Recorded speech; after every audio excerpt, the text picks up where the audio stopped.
yetu.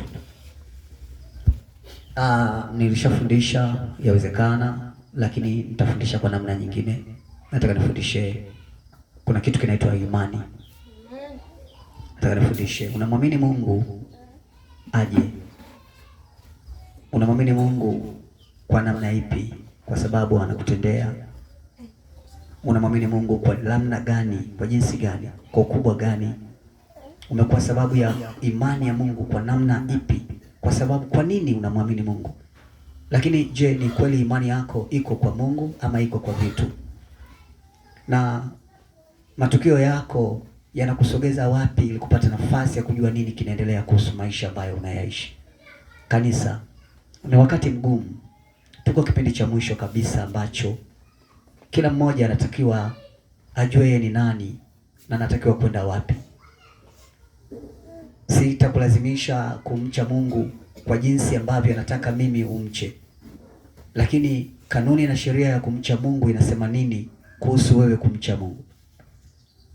Siwezi kukaa karibu na wewe nikakulazimisha kwamba utamwabudu Mungu kwa namna hii, kwa sababu mimi sio wewe na wewe sio mimi pia. Kila mmoja kwa namna yake, ana namna yake anaweza kusimama ili kumwabudu Mungu katika kile ambacho tayari kiko. Ndio maana nasema unamwamini Mungu kwa namna gani? Kwa sababu tunapozungumzia imani ni kuwa na hakika ya mambo yatarajiwayo, ni bayana ya mambo yasiyoonekana. Imani yako imejengwa kwenye kitu gani? Na kwa nini unaishi hivi? Tulisema katika maisha ya uaminifu wa imani ni lazima kila kitu kiwe sawa kama Mungu anavyotaka kiwe sawa. Na Mungu hata ugeuka kwa upande wako kwa sababu ulionewa ama umewaonea wengine. Mungu atakulipa sawasawa na namna ulivyofanya na agizo lake alilokuagiza. Ndio maana nasema kwa nafasi yako, kuna watu ambao wangestahili kuwa hivi walivyo, kwa sababu Mungu aliamini ukiwa hivyo una kitu unaweza kufanya. Ndio maana kuna watu wengine tumeumbwa ni wanaume, wengine pia ni wanawake. Mwanaume akae kwenye nafasi yake ya wanaume, mwanamke akae kwenye nafasi yake ya wanawake. Na kila mtu atatakiwa kufanya majukumu yake sawa sawa na namna Mungu anataka ufanye majukumu yako kama mtu uliyeumbwa kwenye eneo lako. Ndio maana nasema unamwamini Mungu kwa namna gani? Hivi unamwamini Mungu kwa sababu umemsikia tu, ama uliona ajabu zake ama miujiza yake? Imani ni nini? Ni kuwa na hakika ya mambo yatarajiwayo, ni bayana mambo yasiyoonekana. Kama imani ni tukio hili, maana yake kuna vitu ambavyo havikuweko vinatakiwa viweko. Kwa amri yako na kwa namna yako lazima uviite. Juma ngapi nilifundisha nikasema kuna wakati unavyozidi unakaa kwenye imani, unaamini kila kitu hakiwezekani. Kila kitu kinawezekana machoni pa Mungu. Lakini kadiri unavyozidi unaenda mbele, kuna vitu unaamini haviwezekani machoni pa Mungu. Hivi unaweza wewe. Lakini niseme tu ukweli kwamba imani yako inapofika sehemu inadunda, inagonga ukuta, maana yake inaanza kutengeneza mfumo mwingine ama jambo lingine. Ngoja tuseme kwamba siku umepanda labda mbegu ukakuta imeota katika staili ambayo hukuitegemea. Maana yake kuna matarajio mapya yatainuka kupitia kile ambacho umekiona katika lile ambalo limeonekana. Hata imani kuna muda inaweza ikafika sehemu ikasizi, ikastop. Inapostop inazaa vitu vingine nje na vile ulivyokuwa unakusudia, unavijua na unaviamini. Imani inaweza kubadilika ikawa iko katika mfumo wa imani lakini si imani tena. Ndio maana nataka nifundishe leo ili eneo. Nilishakufundisha inawezekana, lakini nataka nikufundishe tena upate nafasi ya kujua. Tukisema tuanze kujifunza imani, tunaweza tukakaa mwaka mzima tunajifunza somo la imani tu. Ni refu sana. Lakini kwa sababu ya namna ilivyo tunajaribu kukatakata vipande vidogo vidogo ili pia kukupa nafasi ya kupata ladha ya namna ya mambo ambayo wewe unatakiwa kuyajua kupitia maisha ya kiimani unaoishi. Imani ni nini? Kama ni kuwa na hakika, wewe unayo hakika. Unamwamini Mungu katika mambo ambayo tayari yapo. Unaamini mahali ambapo Mungu alipoweka ni mahali sahihi. Unaamini vitu alivyokupa Mungu ni vitu sahihi. Unaamini watu ulionao ni watu sahihi. Maisha, ndoa, kazi, kanisa na kila kitu ni kitu sahihi. Na kama unaamini, unatembeaje navyo katika vile ambavyo unaamini? Ni kweli kwamba tunavyotembea, nimesema, unavyozidi unaenda mbele, kuna wakati unaweza kufika sehemu imani ya ikasizi. Ikistop imani inazaa tukio jipya. Imani inapogongea mwamba, inaposimamia, kuna mambo yanazaliwa. Unazaliwa ubinadamu, unazaliwa utu, yanazaliwa mambo mengi, hasira, ubaya, chuki, maandamano ambayo hayana maana katika maisha ya watu, sawa, vurugu, maneno, umbea na vitu vingine vingi ambavyo vinaweza vikaenda. Paulo anasema katika maandiko yake, ni nani aliyekuroga? Nilikufundisha kutembea kwa roho, vipi leo unatembea kwa mwili? Na ni kweli kwamba inapofika sehemu imani na stopu, maana yake inazaa tukio jipya katikati ya mtu. Ulipookoka uliamini kila kitu Mungu anaweza. Na tulivyokuambia ukasema kila kitu kwa Mungu kinawezekana. Lakini tumesema leo kuna baadhi ya vitu ambavyo unaamini hivi havitawezekana, vinawezekana katika nafasi yako mwenyewe. Na ni kweli kwamba kuna mambo ambayo tunaweza tukayaangalia kwenye nafasi zetu tukagundua kwamba mambo ambayo tunaendesha hayawezi yakawa kwenye mpango ambao Mungu anataka yatembee, kwa sababu kuna kitu kipi ambacho tumekiumba nje na namna ambavyo Mungu alitegemea. Amen. Kanisa la Mungu, tukiwa tunajifunza somo la imani, kuna muda unaweza ukayatazama mambo ambayo unayakutana nayo wewe, ukaamini inawezekana ile unayokutana nayo yamebeba sababu za wewe kuwa hivyo ambavyo uko leo. Na ni ukweli kabisa kwamba namna ambavyo inakuwa ni mmoja wa mwendelezo wa kile ambacho pengine hakikuwa cha kwako, kwa sababu kuna jambo lingine limezaliwa katikati ya kile ambacho hukutegemea kama kinaweza kuzaliwa.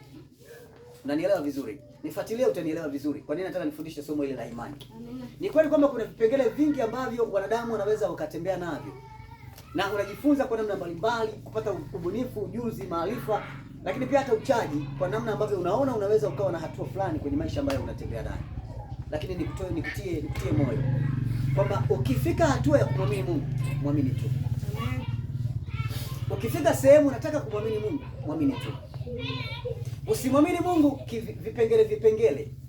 Usimwamini Mungu kwa sababu kuna mambo amekufanyia.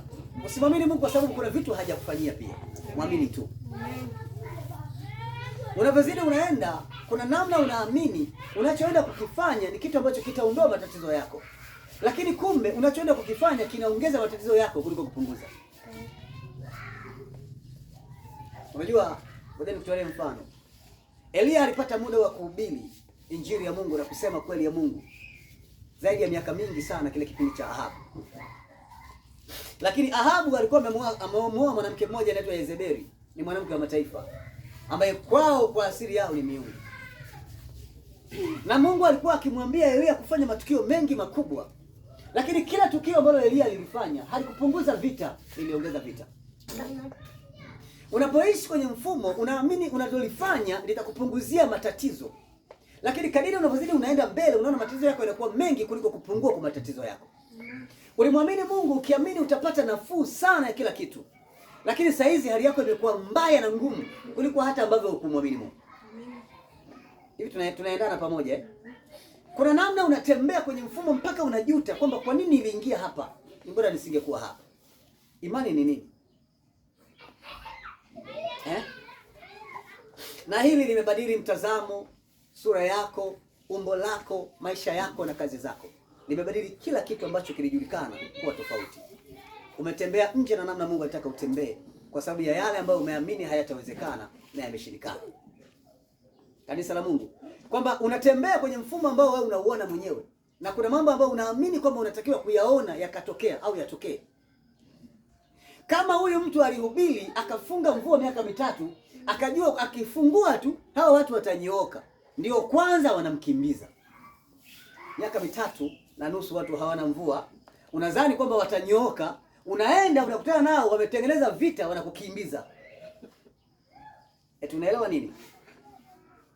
Imani inapoenda mahali, ikifika sehemu ikisizi kwa Wakristo wengi, inazaa umbo jipya, inazaa mtazamo mwingine, inazaa malumbano, inazaa chuki, inazaa uadui, inazaa vita na fitina mbalimbali katikati ya watu mbalimbali. Kila mmoja kuna wakati anasahau majukumu yake, anasahau ibada yake, anasahau wito wake, anasahau kazi zake, anasahau mambo mengi, anajikuta amekuwa mtu tofauti na yule uliyemdhania. Kuna wakati unamwangalia mtu ambaye ulikuwa naye, unasema huyu sio yule niliyekuwa naye mwanzo. Kuna wakati unamwangalia mwanaume unasema huyu sio mwanaume niliyekuwa naye mwanzo. Kuna wakati unamwangalia mwanamke unasema huyu mwanamke si niliyekuwa naye mwanzo. Kuna vitu vingi vimebadilika. Kuna mambo mengi yamegeuka nje na namna ambavyo ilikuwa. Mlianza wote kwa roho, lakini kuna sehemu mfika sehemu mmeachana. Kanisa tupo pamoja. Na ni ukweli kwamba kuna malumbano mengi ambayo yanakuwepo nje na namna tukiwa hapa. Yako malumbano ya ndoa, malumbano ya familia, malumbano ya kazi, malumbano ya ajira, malumbano pia ya huduma na vipawa mbalimbali ambavyo watu wanaweza kuvitengeneza kupitia namna ambavyo wanatembea. Kila mmoja anaweza kusema kile ambacho anaweza akasema. Ndio maana unaona kuna mtu anasema kile ambacho anataka kusema kwa namna yake, lakini Mungu anataka usimame vipi kwenye eneo lako. Eti unamwamini Mungu kwa sababu tu unayaona matukio ambayo yanakutendea? Unamwamini Mungu kwa namna ipi? Kwa jinsi gani? Lakini si tu habari hii, tunayaona matukio ambayo mengi yametokea kwenye mfumo huu. Kuna muda matatizo yako hayatapungua, yataongezeka. Na yanaongezeka kwa sababu ya ukubwa wa imani ulioibeba moyoni. Ili alete muonekano na matokeo, ni lazima utembee katika kile ambacho unatakiwa kutembea nacho kama mtoto wa Mungu. Amen. Tunaangalia namna ambayo tunaweza tukaangalia, lakini huu ni ukweli na usema leo kwamba kuna vitu ambavyo kwenye maisha vinaweza vikaonekana. Naona tofauti kubwa ya ulimwengu na kuelekea. Naona tofauti kubwa ya watu, sio wenye imani, sio wenye hawana imani. Mambo ni mengi sana sasa hivi. Wakati umekuwa mgumu. Na kama hautatembea, Mungu anataka utembee. Mungu hawezi kukuangalia kwa sababu uko nje na taratibu na sheria na kanuni ambazo alikuumbia yeye. Nimesema Mungu hatakuwa upande wako hata kama unaonewa ukitenda dhambi. Mungu hawezi kuwa upande wako hata kama umeonewa kweli ukatenda dhambi, atakuacha. Mungu atakuwa upande wako kama utasimama kusikiliza alichokuagiza basi. Na ni kweli kwamba kuna mtu aliyekuchokoza, ni kweli. Lakini Mungu hatakuwa upande wako kwa sababu kuna mtu alikuchokoza na wewe ukarudisha. Atakuwa upande wako kama utasamehe na kuacha. Atakuwa upande wako. Ukirudi kuwa kama yeye, maana yake sio tena upande wa Mungu. Kwa Mungu hawezi kuwa rafiki yako kwa sababu ya kitu ulichotendewa. Na ndio maana tunaona baada ya Adamu kufanya dhambi alijitetea, lakini Mungu alikuwa upande wake. Mungu hawezi kuwa upande wako kwa sababu tu ya tukio ulilofanywa, eti ulisingiziwa ama ulifanyiwa. Mungu atakuwa upande wako kama tu utasimama. Yeye alimwambia jambo moja, nilikuagiza nini? Au unajua mwanamke uliyenipa, nilikuagiza nini? Mimi nilikutuma nini? Au unajua Mungu, haya mambo katika ulimwengu ni huyu tu ulionipa, bora ungeniacha peke yangu. Yaani mimi nilikutuma ufanye nini? Agizo la Mungu katika maisha ya imani linatuambia, linatutaka tufanye nini? Kama watoto wa Mungu, tukaaje. Hicho ndio kitu ambacho kwa sasa lazima ukiangalie. Ni kweli kwamba wengine kwa kupata vitu wamekuwa na viburi, wengine wamebadili mtazamo, wengine wamebadili maisha, wengine wamebadili kazi, wengine wamebadilisha mfumo tu umebadilika, ndoa, maisha ya utumishi na vitu vingine vimebadilika. Lakini ni ukweli kabisa kwamba kuna kitu ambacho kimepungua. Amina. Nilikuwa najifunza sehemu moja, Yesu alisema mtu yoyote anatakiwa kuwa mnyenyekevu kama mtoto mdogo. Ili neno linipa muda sana kutafakari. Amina. Nikajaribu kufuatilia watoto wadogo. Nikajaribu kuangalia ukubwa wa imani. Nikajaribu kuangalia maisha yanavyoishi, nikagundua watakaoishi kama watoto wadogo katika ulimwengu huu inawezekana akawa ni 0% au 1. Kwa sababu ni ngumu kuishi kama mtoto mdogo, ni ngumu. Kwa sababu tumebeba vitu vingi kwenye maisha na tuna matamanio ya mambo mengi kwenye maisha. Kila mmoja anakimbiza harakati fulani akiamini anatakiwa kuwa kwenye hatua fulani baada ya muda fulani. Na haangalii kwamba Mungu anataka nini katika hatua zake, anaangalia ni kwa namna gani. Ndio maana unaona, yani kunaweza kuwa na kipindi lakini wahudhuriaji wakawa 2, wakawa 3, 4, 5, au likawa kundi kubwa lakini hamna kitu. Yani ni kweli watu wamejaa kama mlivyojaa au wakajaa zaidi, ama wakawa katika mfumo lakini katika unaofundisha hamna hata mmoja anayeelewa. Wewe unarudi pale pale kwamba ni kweli Mungu, yani mtasikia neno lakini hamtaelewa. Wewe unaiangalia vita, unaitazama kwa watu, unaona tofauti kabisa na unachojifunza. Amina. Ni nani anaweza kuishi kama mtoto mdogo? Kuna kazi. Yaani ukawa sawa, Mungu akakufurahia kama alivyomfurahia Ayubu. Unaelewa? Ili eneo mimi nilikuwa nasema, hata hapa nilikuwa namwambia Mungu, utajiri sio kila mtu. Kwa hiyo wewe unajua umeniandikia nini? Kama umeniandikia utajiri utanipa, lakini unatakiwa kuniandaa katika hali ambayo unanitengeneza. Maana kuna watu unaoona umewapa visenti tu kwenye vipindi hawaji kabisa. Wengine wanakuja kwa muda wanaotaka, wanalala tu. Ukimwambia anakuambia niko busy, nimechoka, jana nilishinda busy. Ni kweli. Na ndio anamiliki 50,000 tu kwa wiki. Akimiliki milioni, maana yake huyo hatunaye kabisa katika ulimwengu wa roho. Ni sawa kwamba kuna mabadiliko. Kuna watu wamepewa visenti, ni wadada, ni wana mama. Ndoa zimekuwa chungu, hazikaliki. Hakuna kupika, hakuna kufanya chochote, mabadiliko yamekuwa makubwa, akifika ni kulala tu, ni kuagiza, hana anachofanya. Ndio anamiliki senti. Amen. Unanielewa siji vizuri? Eti kwenye forum Mungu tunamkuta. Kuna mtu amemlilia Mungu sana, Mungu amtoe kwenye hali hiyo alionayo ya aibu, ya fedheha, lakini baada ya kutoka kwenye hali hiyo amebadili kila kitu.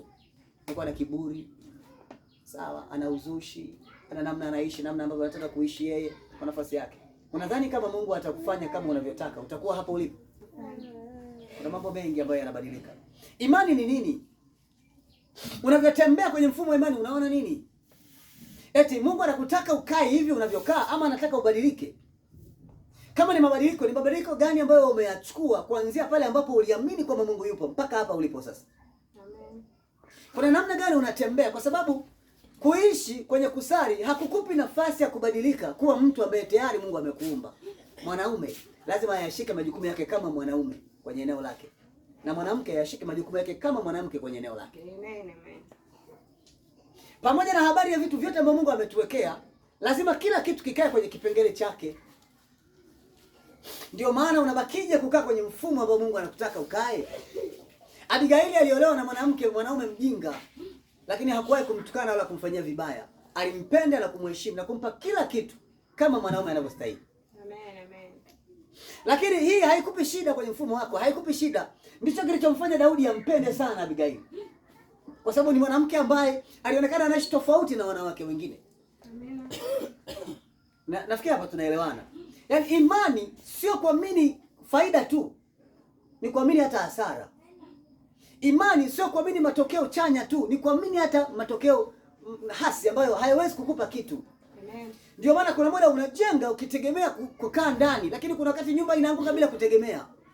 Kuna muda lazima ujue maandalizi yako katika jambo ambalo unaliandaa yana ukubwa gani kwenye eneo lako. Na jinsi ambavyo unatembea kwenye mfumo wako lazima uamini. Ndio maana nimesema, unaamini kwa sababu Mungu amekupa vizuri tu?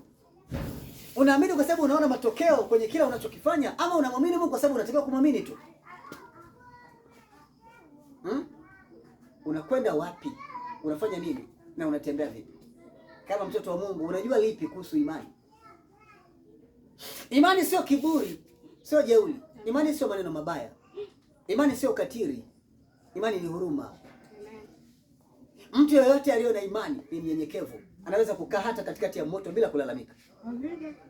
Ataishi maisha yoyote bila kuchagua na hatokosea popote kwa sababu anaamini. Amen. Imani yako kama ina vichaguzi, inachagua, hiyo sio imani bado. Haujui unachokifanya. Hauelewi ni kwa namna gani unatembea, ni kwa jinsi gani upo. Na kama Mungu alikuweka mahali, amekuweka hapo akikuamini. Unaelewana eh? Ndio maana uko hapo. Ndio maana tulipokuwa tunajifunza somo la msamaha, nilikwambia kuna vitu unavichagua kusamehe, bado moyo wako hujaachia. Lakini tunaporudi hapo kwenye mfumo huu wa imani, lazima tujue imani inatoka tufanye nini. Tunakwenda mbele, lakini hata sasa hivi ukiangalia, kadri unavyozidi unaenda mbele, unaona kuna ugumu kuliko kule ulikotoka. Kuna jinsi unaona una face matatizo ambayo kuna muda huwezi kuyaamua. Na kuna sehemu unaona kabisa hapa imani haitafanya kazi, ninuke mwenyewe. Ili nikafanya kwa nguvu zangu ili kukamilisha ninachokitaka mwenyewe. Kitu ambacho kuna wakati unaona kinakupa ugumu kwenye nafasi yako. Kanisa la Mungu, kuna mambo ambayo lazima ujue na kwa namna gani unatakiwa kufanya. Hili ni ukweli kabisa. Nje na hapo bado tutakuwa tunafanya kazi ambayo tunatembea nayo bila kuona hatua yoyote katika jambo lolote. Lakini tunahitaji nafasi ya neema ya Mungu kwa ukubwa. Na wewe upige hatua kutoka hapo ulipo. Muamini Mungu sasa. Wale muamini walisimama na yeye. Kuna wakati Biblia inasema Paulo akasikia kelele katika mji. Akauliza kuna nini kule? Watu wakasema ni kwa sababu yako mahubiri uliyoyafanya jana imezua taharuki mjini. Paulo akatoka ili aende kule kwenye machafuko. Wakamwambia no. Kwa sababu kama wewe ndio ulianzisha, ukienda kule itakuwa tena vurugu nyingine. Utazua taharuki kubwa kuliko hii. Akasema twende tu tukaone. Kuna jambo kwenye akili yako unaliona. Yaani wewe ndio umesababisha kizaazaa. Unataka ufike tu kwenye kizaazaa ili uone kizaazaa kitazua nini. Lakini ni kwa sababu katikati ya akili yake anaamini kuna jambo lipo. Akainuka mdada mmoja, sio ni Priska yule, sio nani, akamwambia no, usifanye hivi. Mimi nataka ukae hapa, usitoke kabisa. Kwa sababu kwa nilichokiona huku, ukitokea pale unaweza hata kukuua. Anacheka tu baba wangu. Unajua alishampiga sana kwa ajili ya imani, wala haoni shida. Sisi tukiteseka kwa ajili ya Mungu, tunaona kama tunateswa sana na hatutaki, tunazila. Wakati kuna watu walioteseka sana wakaona ni jambo la kiimani kuendelea kufanya kitu. Mtu wa Mungu ambaye amekaa kwenye maisha ya utumishi anakubali kuwa marehemu, anapitishwa kwenye jeneza, kwenye mlango wa nje, anavushwa, anaenda ng'ambo. Anafika kule kwa kile alichoteseka nacho, anaanzisha upya. Unaweza wewe? Imani ni nini? Eti kanisa, imani ni nini? Wewe unaona nini katikati yako? Maana hapa ninaona watu wanadumaa. Usiku tunapozidi tunaenda, watu wanakaa chini. Watu wanaacha, watu wanachoka, watu wanasahau majukumu yao. Wafanya usafi wanasahau. Wanakuja kwa muda wao, muda mwingine wanaotaka wao. Watafanya muda mwingine watengeneza vyombo na wenyewe wanakuja kwa muda wao. Tuko kwenye maabudu wanatuchanganya, mara tupigie ili, mara watuwekee ili, mara muziki umeibuka katikati hata hatuelewi. Yaani vitu vimekuwa kibao. Lakini wewe unaona nini? Mwingine ndio anakuja kule anawahi, suruali imekunja mguu mmoja, mguu mwingine huko hivi. Lakini ni kweli mbona kwenye mambo yenu kuna wakati unawahi na unataka Mungu akunyoshe vitu, unajua Kwenye mambo yako unataka Mungu yanyoke, yani kila kitu kinyoke unavyotaka. Ila kwenye habari ya mambo Mungu anakuagiza wewe unaona kama ni mzigo. Akikunyima unazila. Hivi unaelewa? Wewe unajielewa? Yaani kuna matukio ambayo unayatazama katikati ya kile ambacho unakiona. Ni sawa kwamba wewe watu wameshakaa kwenye maabudu, wewe ndio unapanga viti. Umebuluza hiki, kile umepeleka kule, hiki umeleta huku. Mara umemgonga mwingine huko, nani kama umemgonga kichwani, unampotezea uwepo. Sasa matukio ambayo yanaweza yakakufanya ukajikuta unaishi nje na mstari wa namna ilivyo. Mwenzako yuko kwenye nafasi ya maabudu, wewe unafagia. Eti kwani inawezekana? Yaani kuna vitu ambavyo kwenye nafasi yetu vinakupa shida kwenye mfumo. Hata Mungu anavyokutazama ni kweli, unaona kabisa huyu kuna kitu amechoka. Sawa. Hatui wadhaifu kwa sababu tumekuwa na kitu. Tunakuwa wadhaifu kwa sababu tumekosa. Unaelewa? Kuna namna tunatembea, tunafika sehemu tunakata tamaa kwa maisha tunayoishi. Na hapa kuna watu wameshapiga hesabu kusema kwa ninavyoona mpango wa Mungu. Huyu Mungu anaweza akanipiga kimya. Sasa hapa naweza kujiondoa taratibu. Ni kweli kwamba kuna namna unaona ukiwa nje ya neema ya Mungu kama uko huru. Sawa? Alafu ukiwa katikati ya mstari wa Mungu kama unateseka. Lakini kuna watu walienda bila kujali nini kinawapata kwenye nafasi zao. Yaani walitenda mazuri, wakalipwa mabaya na hawakuangalia mabaya waliotendewa, wakaendelea kutenda mazuri. Asili yao ni wema na upendo kwenye nafasi zao kwa kila kitu ambacho tayari kipo. Maisha ya kiroho ni namna unatembea wewe kwenye mfumo wako, wewe kama wewe. Na tumesema imani ni jukumu la kila mtu. Amen. Inaenda sambamba na kipawa na karama aliyokuwekea Mungu. Amen. Tumekubaliana nafasi labda ya uimbaji. Tutafika hapa saa 10:30. Waimbaji wanafika hapa saa 12 kamili ndio wanaimba. Mnaimba nini? Na hawa wanaokuja kuimba hapa ni wake wa watu na waume wa watu. Wanatakiwa wakaemee na kupika familia pia zikae sawa. Wanaanza kuimba saa 12 jioni. Wanaimba mpaka saa 2, wanafika kule wanakuta ndoa zimewaka moto. Wanasema ni vita tu. Ila wao ni sababu ya vita walioiandaa. Hivi unanielewa vizuri? Kuna kitu katikati kinaishi kwenye mfumo wa namna ambavyo unatembea wewe. Kila kitu kiende kwenye wakati wake, kiende kwenye usawa wake. Yaani Mungu alimuumba Ayubu, alimjua Ayubu yupoje. Na Ayubu katika mambo aliyopewa hakuwahi kusahau jukumu. Yaani mwanaume ametoka kazini saa 3, anafika pale anakutana na maji ya baridi. Kwamba mtumishi wa Mungu alikuwa kwenye kuimba kwaya saa 3. Baba wa watu wanaogopa kusoma maneno kwa sababu anaogopa atapigwa neno. Anaenda kuoga maji ya baridi. Akioga wala mwanamke ajiongezi kusema baba samahani, leo ni bahati mbaya tu tulichelewa kwa ajili. Haongezi wala haombi msamaha. Unanielewa sijui vizuri? Hauna hekima, hujui kuishi. Ikitokea na kutokea unasema ni vita.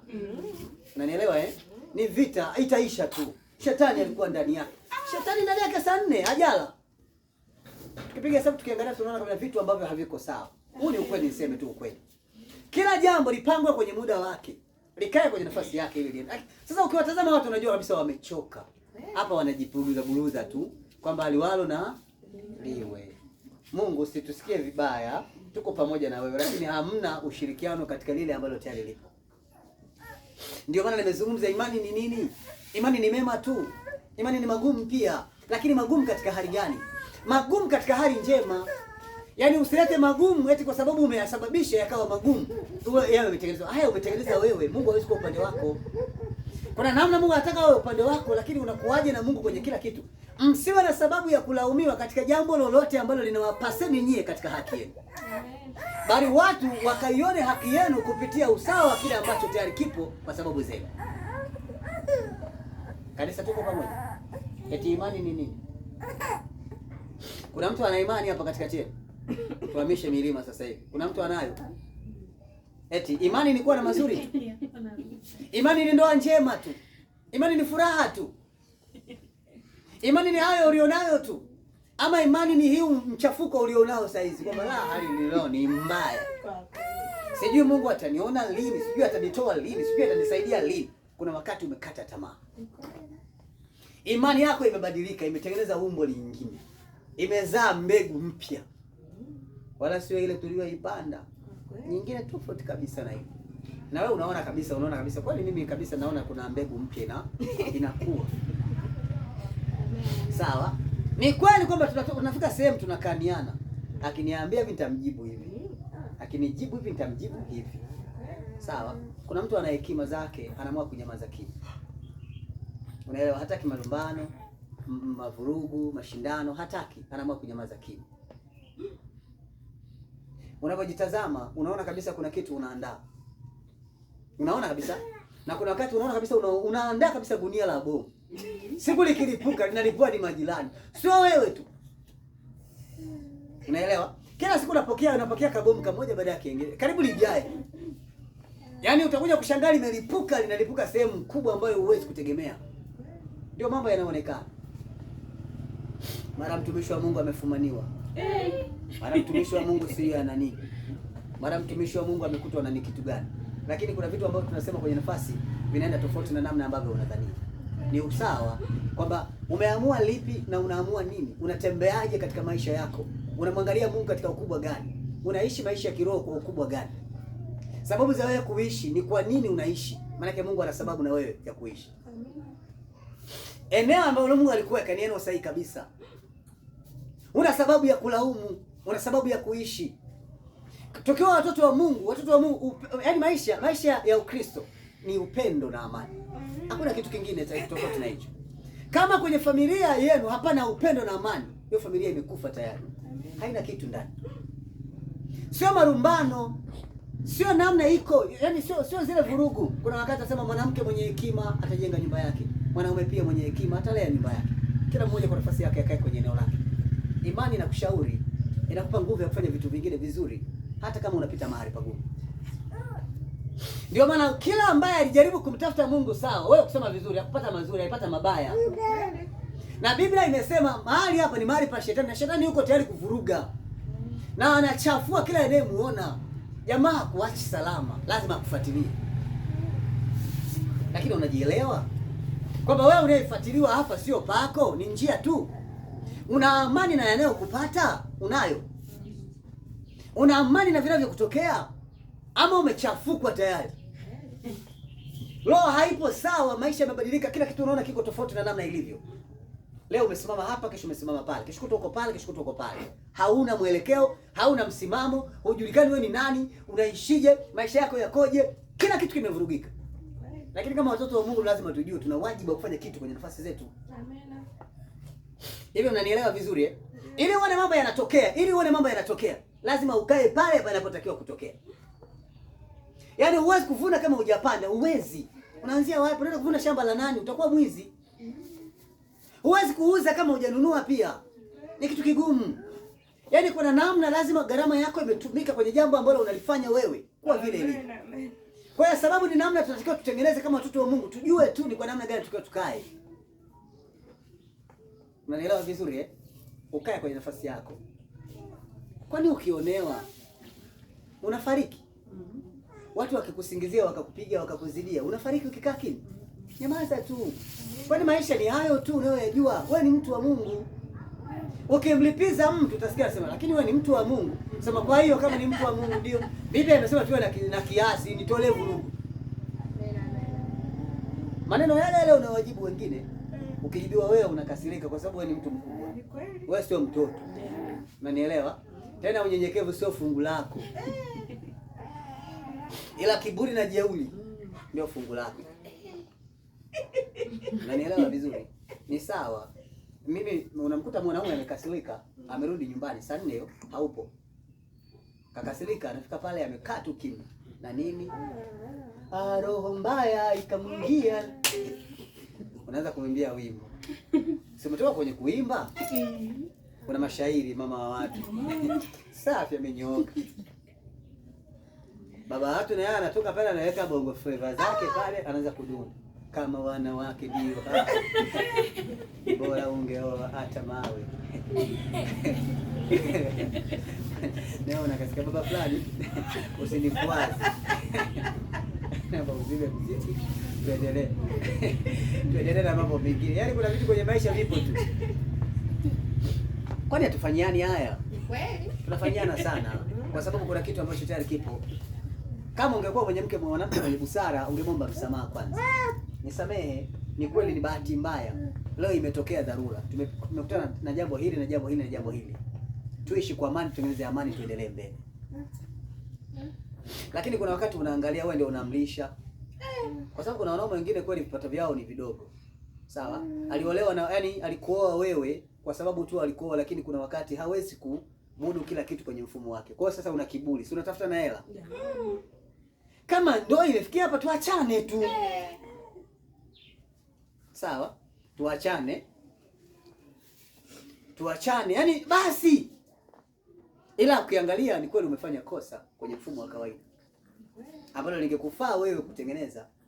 Unajisikiaje unapokuta mume wako anaogesha watoto wadogo saa 3 usiku? Ni saa 3 ndio amewashika sasa, nimevua nguo, vua mwanangu uoge. Saa 3 ni mwanaume wako anaogesha watoto saa 3. Yuko busy anaogesha, wala hana shida. Na ni kweli kwamba kwa mwanamke mwenye akili kabisa unajitapa kwa watu kwamba mume wangu anaogeshaga watoto saa 3 usiku. Unajitapa na akili kabisa zimejaa. Kwa sababu hii ni kama neema tu na baraka za Mungu. Na kuna wengine hawataki vurugu tu, wanaona hapana. Lakini hujui anachowaza moyoni. Huwezi kujua. Kwani anaweza akakuhao kabisa baby, wala usiwe na mawazo. Lakini unakosaje mawazo mwanamke mwenye akili? Wasiwasi ndio akili. Wewe unayo. Kwani kuna mfumo unaoona unatembea nje na kanuni ya kawaida ya kwako. Eti ni sawa eh? Kuna mama ambayo tayari hayapo sawa kwenye mfumo wa kawaida. Ndio maana anasema umeolewa na mwanaume mjinga. Ni kweli ni mjinga lakini ni wako. Na lazima ujue unaishije naye kiujinga hivyo hivyo, lakini maisha yaendelee. Kwa sababu kwenye ulimwengu hakuna mtu aliyenyooka 100%, hayupo. Asikudanganye mtu. Kwa jinsi mwanadamu alivyoumbwa, hata olewa na malaika atatoa kasoro. Huyo ndio mwanadamu atakwambia malaika wa Mungu na yeye kuna siku alilala akachegamia kule. Yaani lazima tu kasoro atatoa. Huyo ndio binadamu. Binadamu hakosi, na huo ndio utaona ubunifu wa Mungu. Mungu alikuumba hivyo. Unampata mwanaume gani ambaye amenyooka tu moja kwa moja? Kwa sababu kwa kasoro zako hata akikufulia nguo utalaumu tu. Utalaumu. Siku ile nilijikwa hata kuniambia pole, hata kukubeba utasema nishushe. Yaani kuna maisha ambayo kuna muda hayawezi yakafika pale unatakiwa kufika. Kwa hiyo kuna vitu vingine unaacha viende. Imani ni kuamini kila kitu. Imani ni kusimama mahali Mungu anataka usimame. Imani ni kujua mazuri na mabaya pia. Imani sio raha tu, imani na mateso pia. Imani na huzuni ipo katikati. Imani haichagui kwamba ni kwa namna gani utatakiwa utembee kwenye mfumo gani. Sasa kazi inabaki kwako wewe, ambaye unatakiwa utembee kwenye fungu lako sawa sawa na jinsi Mungu anataka utembee. Unaweza? Unamwamini Mungu? Ni sawa kwamba kuna vitu unavyoviona, kuna vitu umebadilisha kabisa. Sasa hizi itabidi mume wangu tu tunaishi hivi kwa sababu saa hizi ninavyoona Mungu hayuko upande wetu tena. Kwa hiyo sasa hizi kulingana na maisha yalivyokuwa na shetani yuko upande wetu, basi inabidi tubadili mfumo ili kujaribu kumtoa sana shetani aende mbali kidogo na sisi. Lakini kuna wakati hautengenezi, unaharibu. Kuna muda hautakuwa sehemu ya nafasi ya neema ya Mungu, utakuwa sehemu ya laana ya Mungu. Utakuwa nje na mstari Mungu anataka ukae. Mwanaume, unajua wakati wako, unajua kazi zako, unajua wajibu wako, unaemea, unafanya kazi, unajitoa, unajituma.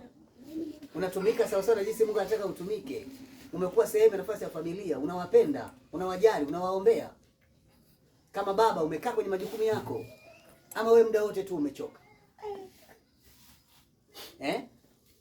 Umechoka muda wote baba, hauna muda. Wewe ni kutafuta noti tu. Maisha sio hela tu.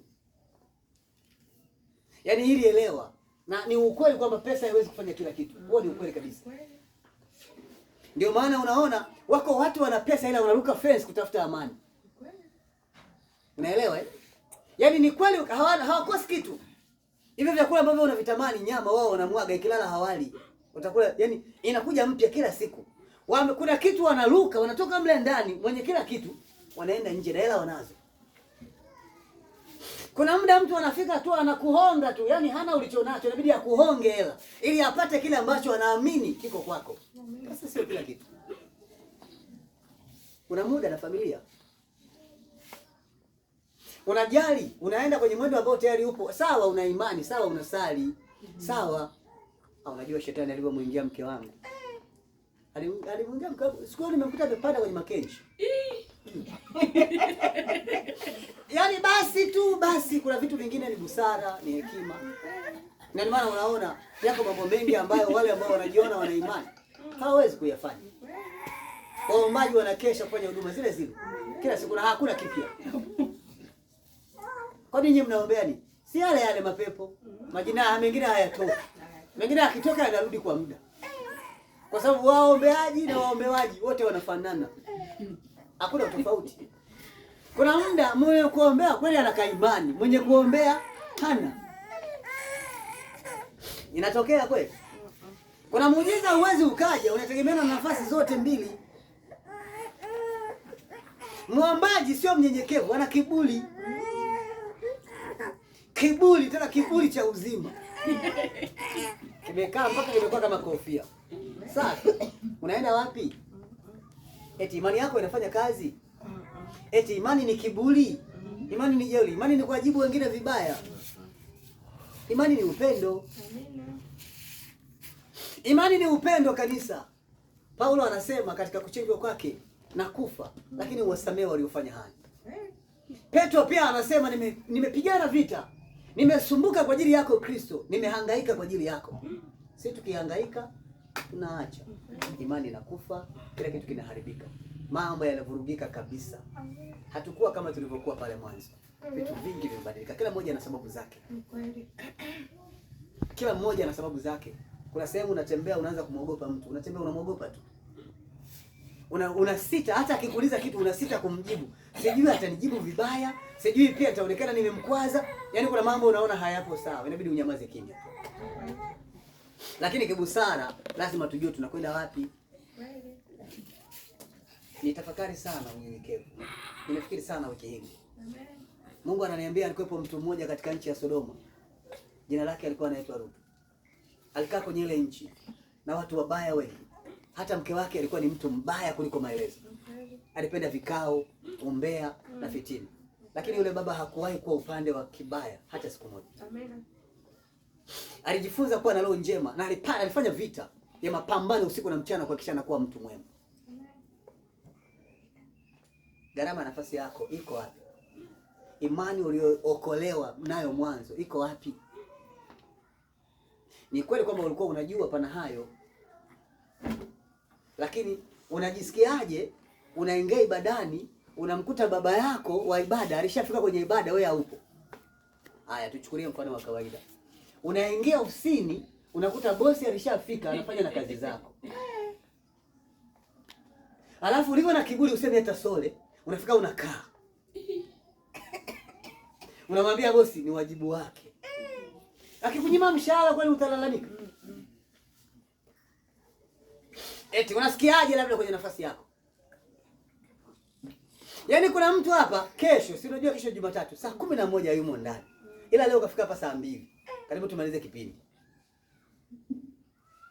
Jumapili nasema siku ya amani, analala. Naelewa? Na hapa ule muda wa kumwomba Mungu, Baba tangulia kazi zangu. Baba kesho niamshe saa 10. Jumapili usimamshe saa 10, mwamshe saa 2. ukute Mungu ameshafanya kila kitu, ameweka amemanage mambo yake yote na nini na nini na nini, kila kitu kiko sawa, na ukute na bakuli la baraka linakusubiri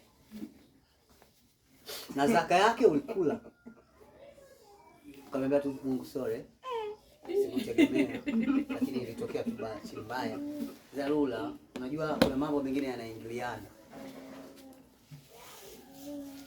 Tunaangalia mfumo ambao tunaweza kuangalia, lakini huu ni ukweli. Kuna kitu unatakiwa ufanye kama mtoto wa Mungu mahali ulipo. Ijaze imani yako sio katika kuangalia unavyovihitaji. Ijaze imani yako katika kumwangalia Mungu. Ijaze imani yako sio katika kuangalia fedha na mipango uliyoiweka. Ijaze imani yako kwenye kumwangalia Mungu. Kwa sababu 80% ya mipango unayoipanga haitakuwa, ila 90% ya mipango ya Mungu itanyooka. Amen. Kuna mambo ambayo ni lazima tutamwomba Mungu tukiamini atakuwa yetu. Lakini kuna mambo Mungu hawezi kutupa. Sio kwa sababu hajataka, kwa sababu hayana maana kwetu. Naelewa vizuri. Leo unaiangalia dunia inaenda wapi? Unaangalia ulimwengu, kila mmoja anataka kuwa star. Kuwa mtu maarufu, kuwa mtu mwenye sifa, mwenye jina, kuwa mtu ambaye ana baraka. Naelewa? Baraka hata zikichanganywa na ubaya poa. Ila sawa tu, kila mmoja anataka awe kwenye fungu fulani ambalo anaamini atasimama. Kwa maisha haya tunayopambana nayo, ni ngumu sana kufikia hatima ya namna unataka. Na ni ukweli kabisa, nikwambie, nisikufiche. Funguo ya kila kitu kwenye maisha ni imani. Amen.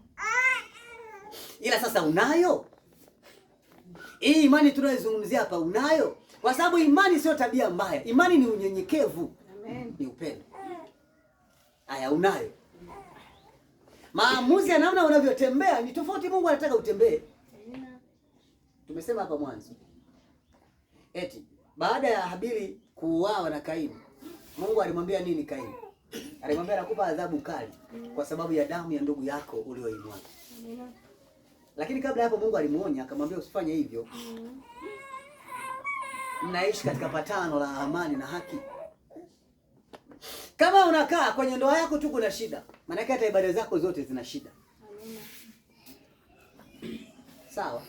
Unakaa familia yako ina shida kwenye mfumo wako, maana yake hata unachokifanya pia kina shida. Amen. Kuna wakati hauwezi ukaleta matokeo ambayo tayari hapo. Amen. Unabeba jukumu la mwingine kwa namna gani? Unabeba mzigo wa mtu mwingine kwa namna gani? Tenda tu uende. Tenda. Wanasema kuna wakati huwezi kuwalazimisha watu kuona wema wako. Kuna wakati fanya tu ukijua hili ni jema.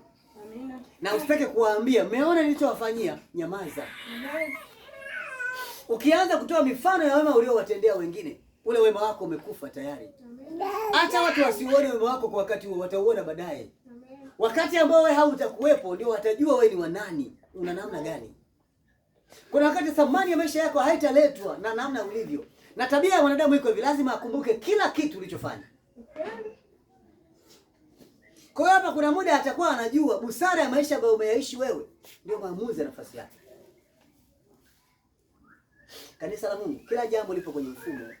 Tukae kwenye nafasi yake, tukae kwenye nafasi yako. Yaani wewe usimame kwenye mfumo wako kadiri ambavyo unakuwa kwenye nafasi yako. Amen. Maamuzi ya kile ambacho tayari kipo kusaidia wewe kukaa kwenye nafasi yako.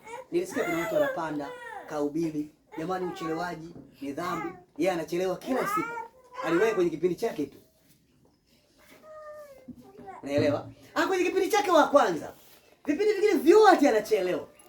Na kwa sababu siku ile alichelewa kwenye kipindi chake, akasikia hasira, ikabidi ahubiri uchelewaji. Ila na yeye ni mchelewaji. Hivi unanielewa vizuri? Maana yake hata yeye hajui anachofanya. Kanisa la Mungu, kwenye nafasi yako lazima ujue wewe ni nani. Na mimi nasema kweli, mimi kwa mimi kabisa. Nikimwona mtu kawaida hapa najua ni mfanya usafi. Yaani kwenye zamu yake najua huyu ndio mwenye zamu. Wala wasijiangaishe si zamu ya wiki ni ya nani. Tamuona. Na wiki ikiisha analipiza wiki ile. Anakuja kabisa saa 3. Yaani ile aliwahi.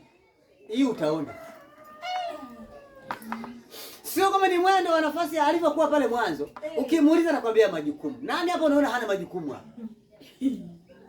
Eti hapa kanisani unamwona wewe hana majukumu ni nani? Kuna watu hapa wana watoto 9 na wanawahi. Wewe una watoto 2, una majukumu gani wewe? Kama mwenye watoto 9 anafika mapema, wewe mwenye mtoto mmoja unasema majukumu. Ukipata 9 utakuwa unaombea nyumbani. Maana hili jambo ambalo halipo tu kwenye mfumo, halipo. Wewe una biashara gani? Kuna watu wana biashara za mamilioni, anauza mpaka milioni 10.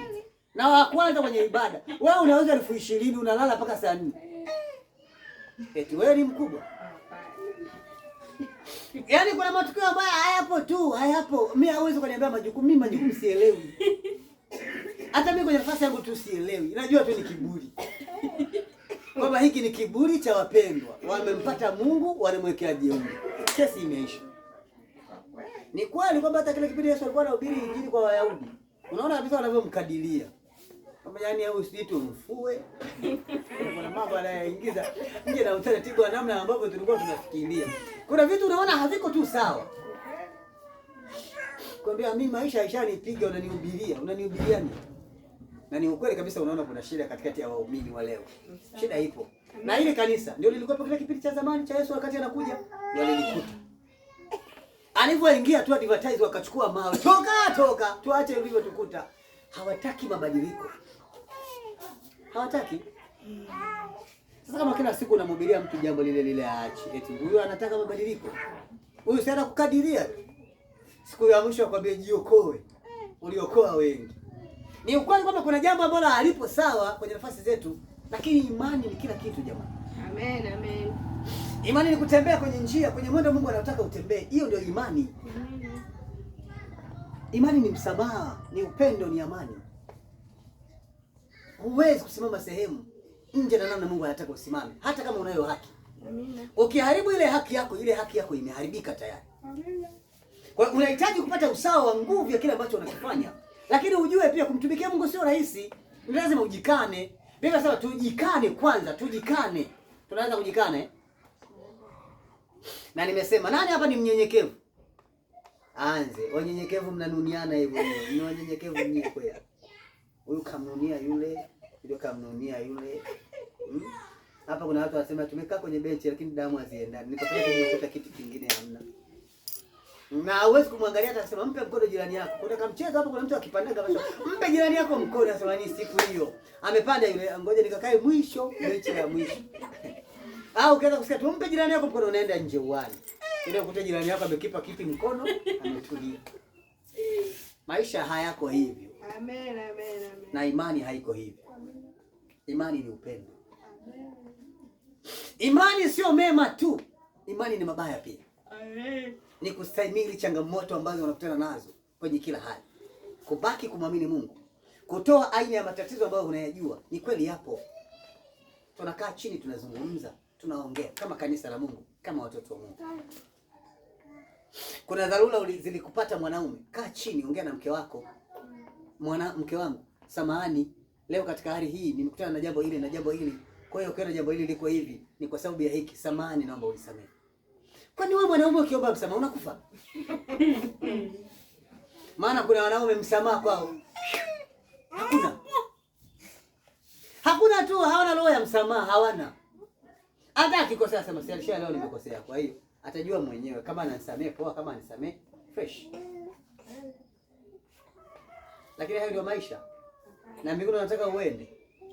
Siku ukimkosea Mungu sasa atajua mwenyewe. Sasa leo nimemkosea ama sijamkosea fresh. Tunakupeleka wapi sasa? Tunakwenda wapi? Na kuna wakati watoto wako wanakuangalia baba unavyokuwa, wanakuangalia mama unavyokuwa. Sawa. Na kuna muda watoto wanajifunza kupitia familia. 80% mpaka 90 ya maisha ambayo wanayaishi watu wazima yametoka kwenye malezi ya kwanza waliolelewa na familia zao. Ndio maana Biblia inasema usiache kumfundisha mtoto njia impasayo, usiache. Tunawafundisha. Hiki kizazi kimeharibika kufikia hapa, shida ni kwetu. Amen, amen. Malezi yameharibika. Mama anapiga kimini. Amen. Baba anapiga mbanio chupa. Amen. Mtoto atakuja kuvaa tu boxer. Kesi imeisha. Nafikiri nini kinakuja kutokea sasa? Amen, amen. Yaani kuna mambo ambayo hayapo tu, hayapo. Amen. Sawa. Na hii ndio mafundisho tulionayo sasa. Kwa sababu kuna vitu vingine mtoto sio mpaka eti umuelekeze. Anaona tu, anajua hii nimeielewa, nimechukua imekuwa yangu. Hawana shida. Amina. Sawa? Hawana shida na wanaishi vile vile ambavyo tunataka sisi tuishi. Ziko tabia atafanya, akikemewa anaacha, asipokemewa anaendelea nayo. Umeelewa? Amen. Ni ukweli, maisha yana mabadiliko makubwa kwa nafasi yetu. Lakini tunahitaji nafasi ya neema ya Mungu kupiga hatua kutoka tulipo. Kama mtoto wa Mungu, lazima ujifunze ukubwa wa imani ulio nayo. Amen. Kama imani imefika sehemu imegonga ukuta, maana yake kuna mabadiliko makubwa yanaanza kutokea kupitia namna ambavyo unaishi. Jikague tu saizi, jiangalie. Kuna mambo mengi ambayo utayaona hayakuaga yako, saizi yamekuwa yako. Una hasira mpaka mwenyewe ujielewi. Sasa hizi nyingine nimezitoa, kama nyingine zimeongezeka tu dharura. Amen. Amen. Kuna matukio ambayo hayapo sawa. Amen. Kanisa tuko sawa eh? Tunaelewana? Mwingine ni mjamzito, sasa ujauzito wako umekuwa tatizo. Hakuna maelewano, hakuna amani. Mwingine anasema ni mimba tu. Mimba nyingine sio mimba. Nyingine tayari kuna shida kwenye mfumo. Lakini ni sawa kwamba kukiingia kiumbe kingine wakati wewe ni mwenyewe ni kiumbe, ukawa na kiumbe kingine, inawezekana ukaishi tofauti. Lakini unabebwaje katika lile ambalo unategemea kubebwa? Na wewe kama mtu wa Mungu unajikazaje katika kile ambacho unakiona? Yako matatizo na madhaifu ni mengi. Kwenye maisha ya mwanadamu kuna vitu vingi vinazaliwa. Tunahitaji kukaa kwa amani na upendo. Kama kanisa la Mungu, lazima ujue ni kwa wajibu gani, ni kwa namna gani utasimama kutengeneza njia ambayo Mungu anataka kutengeneza. Hilo linakuwa liko hivyo. Kitu chochote ambacho Mungu hakukuagiza kukifanya, umekifanya, ni dhambi na Mungu hatakuwa upande wako.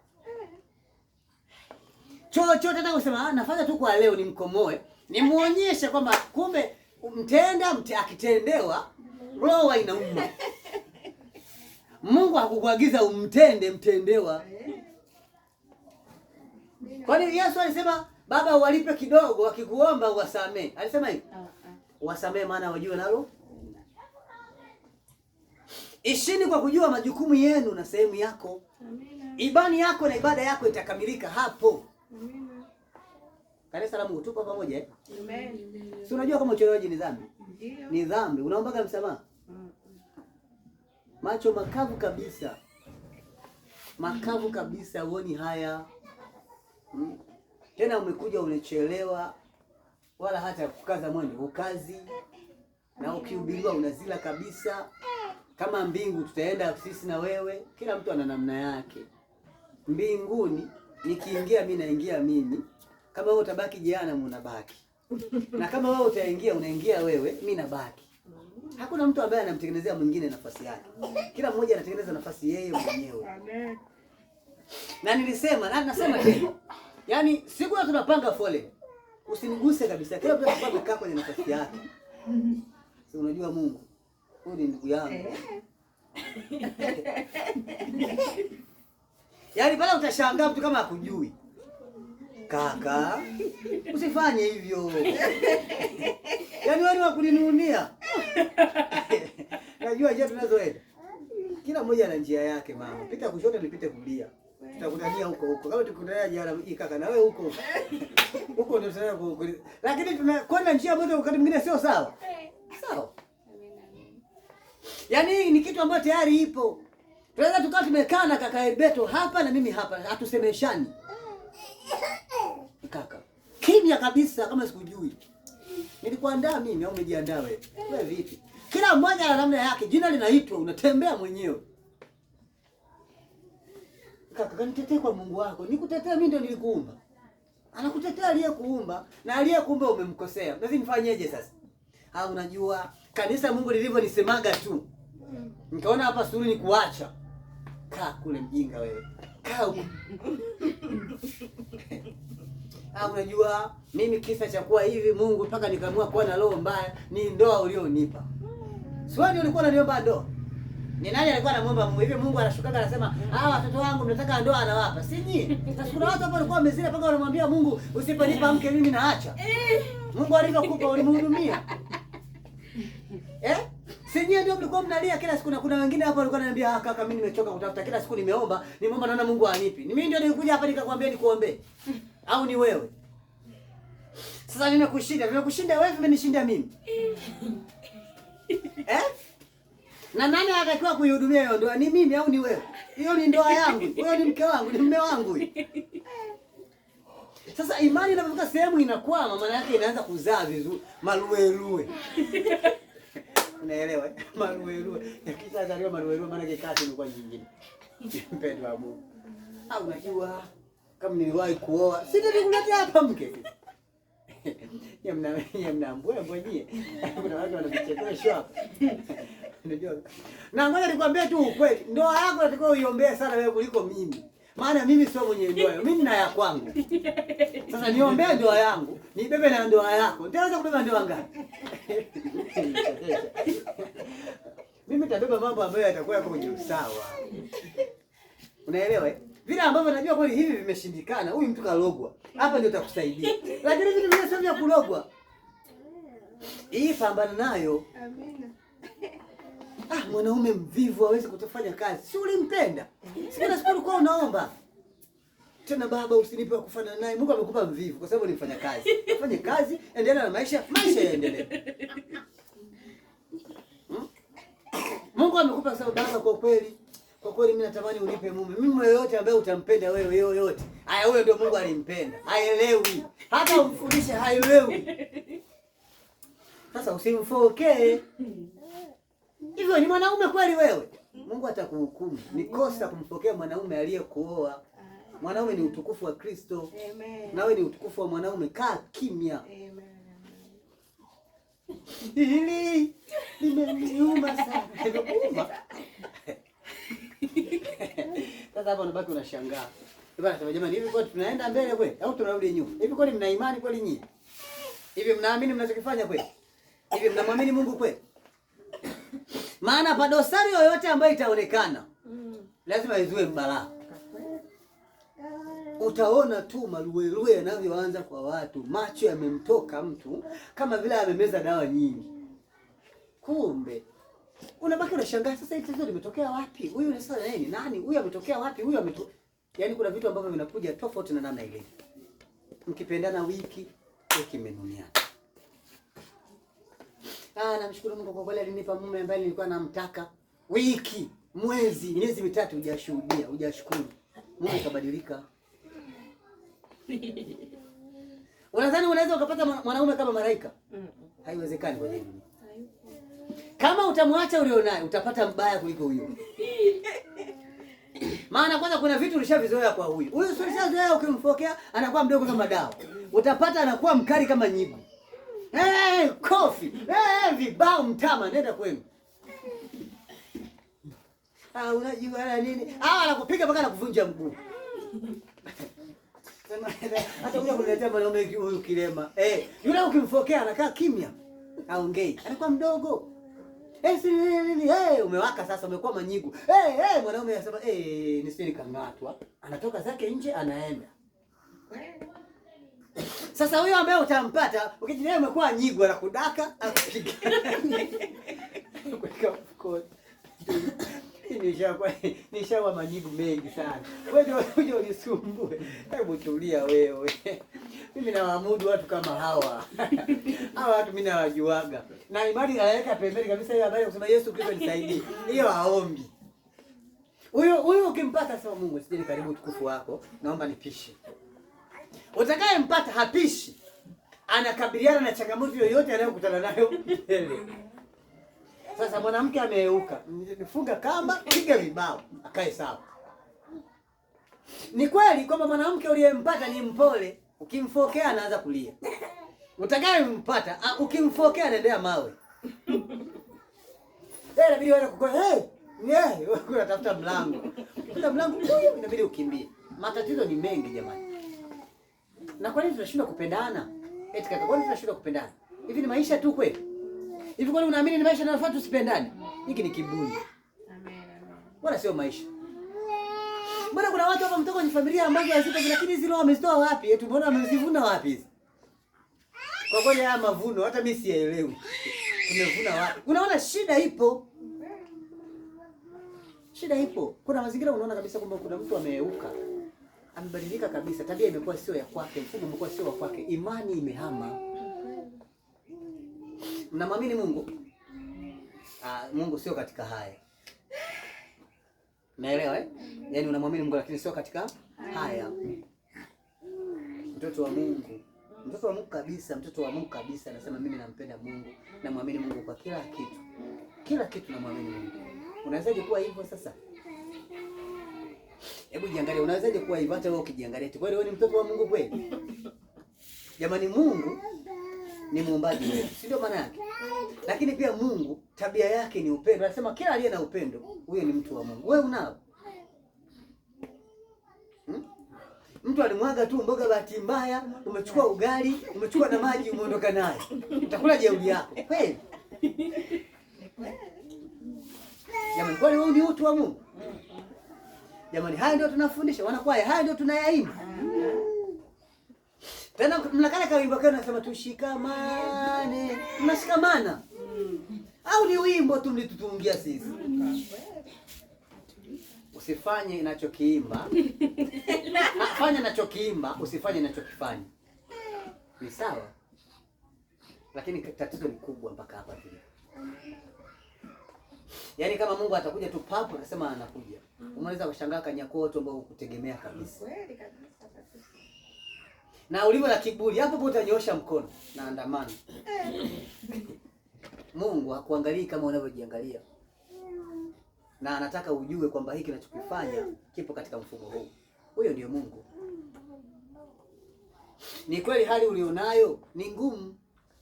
Lakini hali ugumu ulionao haukufanyi uwe hivyo. Unaelewa? Tujue namna gani tutakuwa tusimame kama watoto wa Mungu. Tunapigaje hatua kutoka hapa tulipo. Umeumbwa uwe msaada katikati ya kile. Mlipendana ndio maana mko hapo. Nazungumza tena, mlipendana ndio maana mkaoana. Si sawa? Walikuwa watu wengi waliokugombania wewe mwanaume ukasema hapana. Macho yangu yako hapa. Unaelewa? Ni kweli kwamba wewe mwanamke uligombaniwa na watu wengi lakini unasema huku sina hisia. Niko hapa. Mbona leo umekuwa hivyo sasa? Eti shida nini jamani? Kwa kweli niliyempenda sikujua. Bora ningependa huko. Hakuna nafuu kwenye maisha. Hii ni dunia, lazima upambane. Kanisa la Mungu tunaelewana Hii ni nini? Hii dunia lazima upambane. Inuka mahali ulipo tuanze, tuendelee mbele. Amina. Sawa? Maisha yako yasikubadilishe. Tabia yako isiingie tofauti na namna ambavyo Mungu anataka iwe. Uishi maisha sawa ambayo Mungu anayapenda na wewe unayapenda pia. Tendeni yale mnayopenda kutendewa na wengine. Wala msitende yale ambayo hampendi kutendewa na wengine. Yale ambayo kwako yanakupa furaha, mtendee na mwingine pia. Unanielewa vizuri Kwa mtu wa rehema na msamaha na upendo na amani, Mungu atakufanya uishi. Ifanye imani yako kukua, sio katika mazuri tu. Hata utakapoona kuna mlipuko unaumwa, mbona Elisha alikufa na magonjwa? Aliumwa baba wa watu na ndio alifanya miujiza mingi, aliponya mpaka mtu aliyekufa. Lakini yeye alikugua akafa. Eti kaka ulisikia amelalamika? Yaani wewe hali yako ambayo unaipata unaona kama haukustahili kwa sababu una kiburi cha uzima. Kuna mambo unajua haustahili kuwa nayo. Lakini sio sawa. Sio sawa. Mimi nimesema kuna watu hapa watahukumiwa na ndoa tu. Yaani Mungu hata angalia uliiba. Ndoa tu itakwambia. Wewe si ndio ulikuwa unaniomba ndoa? Mungu, mimi nimechoka kuwa single. Nimechoka, nimeomba sana. Sasa kama uliomba sana, leo unalalamika nini? Na mimi nakiri kabisa mbele yenu, hakuna mtu nilimchagulia mke hapa. Nakiri kabisa mbele za Mungu na Mungu ananishahidi yangu.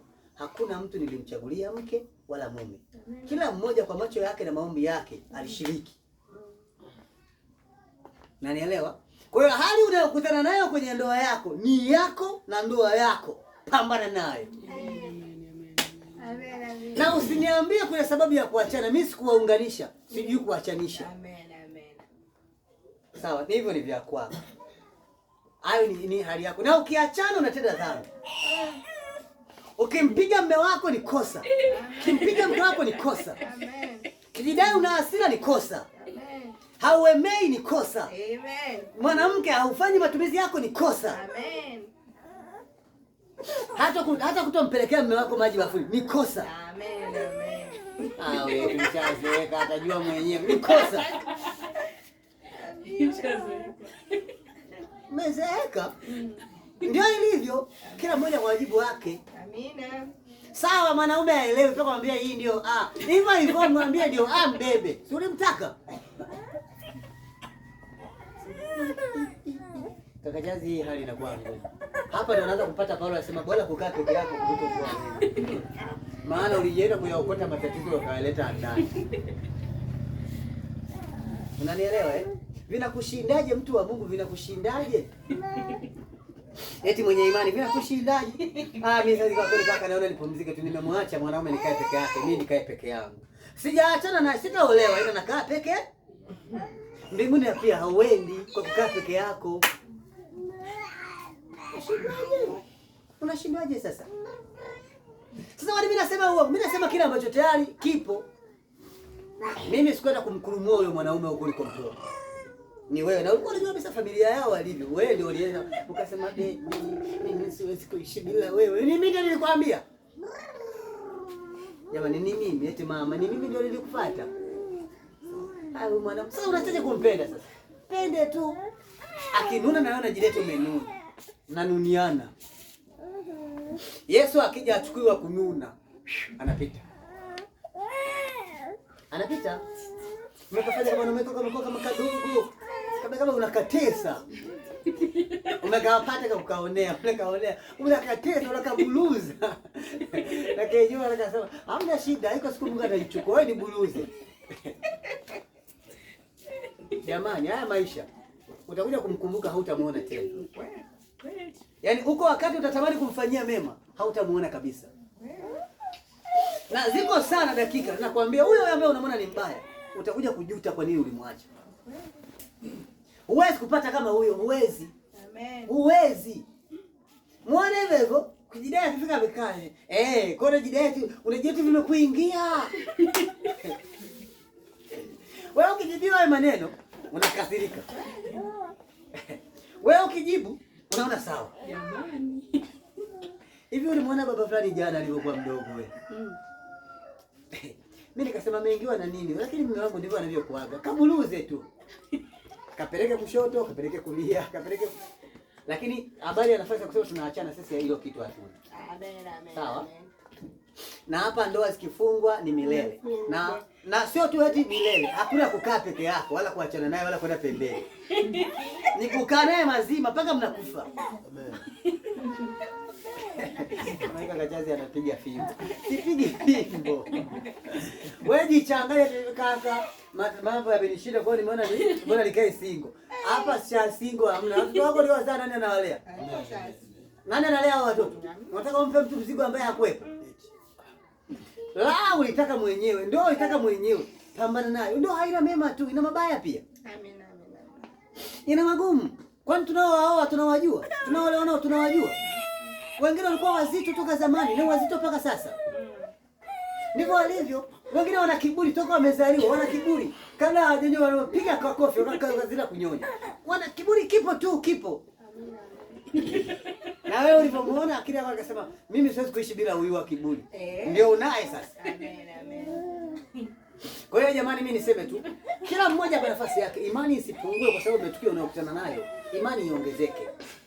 Sawa? Ongezeka mama imani, ongezeka. Amen. Kuwa baba imani, kuwa.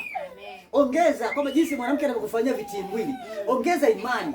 Mwanaume anavyokunyima hela, ongeza imani, kuwa. Mungu atakubariki. Sawa? Tupendane jamani, mbebishe mwenzako. Ukiweza kumbebisha, mbebishe tu. Acha mambo yaende. Hayo maisha ya hasira na ghadhabu hayana maana. Hivi baba, utakuja kupata hela lini? Ni swali la kuniuliza mimi. Wewe unazo hela, ulipata lini? Matatizo ni ya kwetu wote. Sawa? Huyo ambaye hana hela ndio ulimtaka. Pambana naye. Mwanamke, funga kibwebwe, ingia mtaani, pambana. Kwa sababu usipoenda kutafuta hela na kuhakikisha mwanaume ule naye hatafuti hela, utalala na njaa.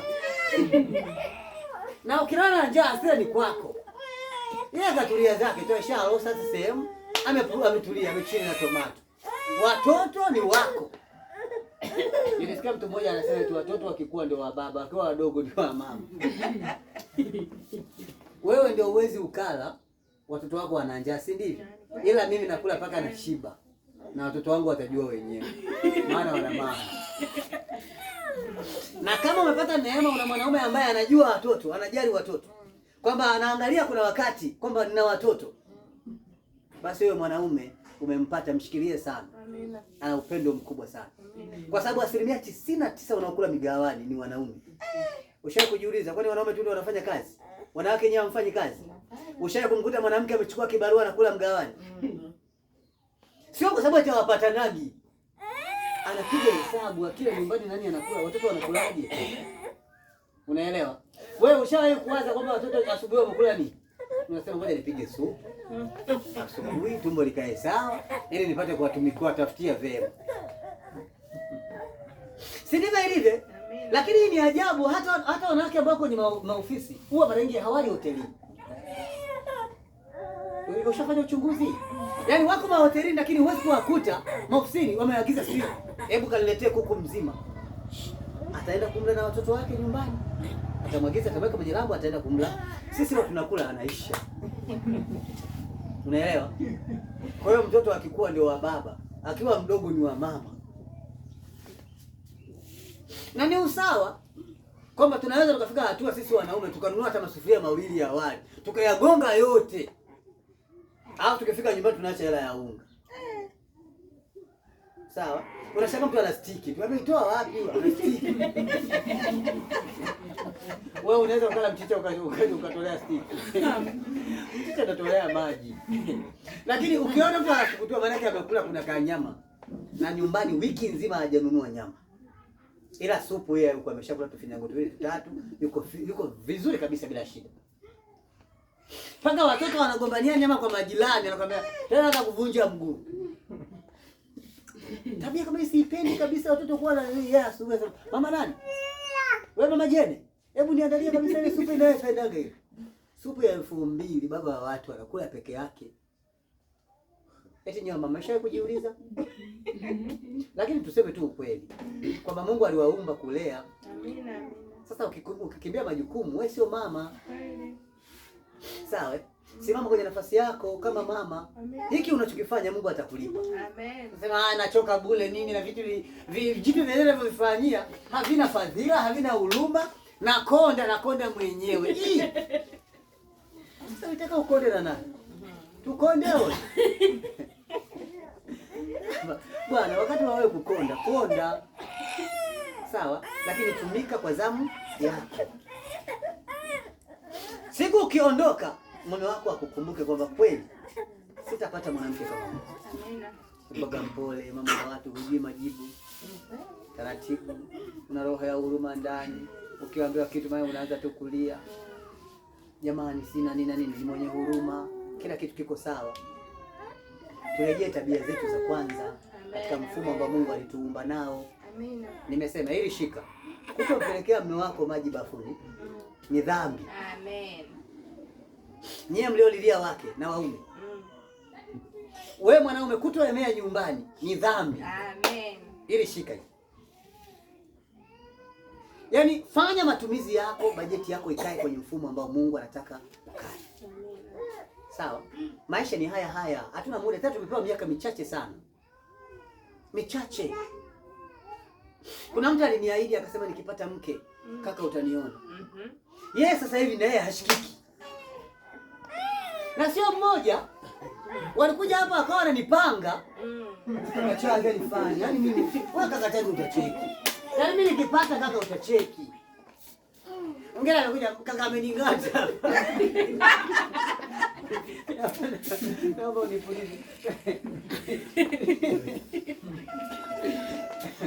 Mwingine ananiambia, "Hivi kaka, hivi kweli una uhakika kwamba huyu mwanamke ndio sahihi?" Eti mimi namjibuje sasa? Eti kaka, hivi una uhakika kwamba baada ya maombi yetu tuliyofanya, huyu ndio mtu ambaye Mungu alikuonyesha kweli? Hivi hata ukiona, mimi nataka nione au wewe uone? Mimi nataka nione kwa sababu naoa au wewe unataka uone kwa sababu naoa? Bana, kwa mambo mengine hapa yanakuwa magumu. Kaka, kweli utanisaidia kwenye hili? Eti mimi ndio nataka nione au wewe unataka uone? Wewe si ndio unaoa? Sasa mimi naonaje sasa? Kaka, naomba tukae chini. Kwa sababu nilitaka kabisa majuzi hapa. Kaka, tukae chini. Hebu naomba tujadili. Hivi kaka, una uhakika kwamba huyu mwanamke ndio Mungu aliniletea? Eti mimi namjibuje sasa? Mimi nikamwambia, ndio mwanamke ambaye Mungu amekuletea. Amening'ata hapa. Sasa kung'ata. Muuliza, kanunue dawa paka tuendelee na maisha. Na siku nyingine mkienda kufogeana, vaa kabisa hata unataka nikofia kama ile tunatembelea pikipiki. Vaa. Ndio sikuume. Sasa ndio kinga basi. Kama unaendelea maisha yanabadilika bana. Sawa? Maana kila mmoja anasimama kwenye eneo lake. Hiyo ndio maisha na ni ukweli. Kwamba tunakaa kwenye nafasi. Ulioa mwanamke. Kumbe nguo alikuwa anavaa, alikuwa na azima. Ni mchafu kupitulia. Sasa. Nguo moja anapiga wiki hizo. Hajaibadili. Jamani. Kama mama fulani, mbona kama nasikia harufu hapa kwa hama. Kweli nimeoa kimbulu. Na ukimwona ni baba, nimeoa kimbulu sasa kimbulu mwenyewe. Nikuta wewe kupiga hatua. Unaona ni kama matatizo. Sasa maisha vita isije jamani. Vita kaje? Ni wewe. Lakini huu ni ukweli jamani. Huyu anamzidi na bali huyu. Ni wewe kwa sababu yako, lakini dada ni wako wako. Yaani pamoja kwamba ni kimbulu, muogeshe, mbebishe na chakula mpe.